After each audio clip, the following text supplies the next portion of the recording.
శ్రీ శుభమస్తు శ్రీ కళ్యాణమస్తు ఇంటి వెలుగైన శ్రీ శ్రీ రేఖాయలమ్మకు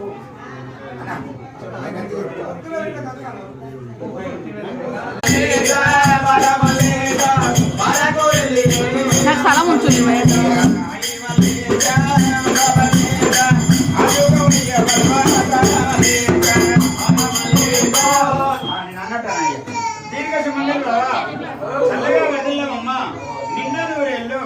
నేను ఎప్పుడు నిన్ను మంచిగా చూసుకుంటా, నువ్వు ఎప్పుడు నన్ను మంచిగా చూసుకో. దీర్ఘ సుమంగళి బాబా ఏ పేరు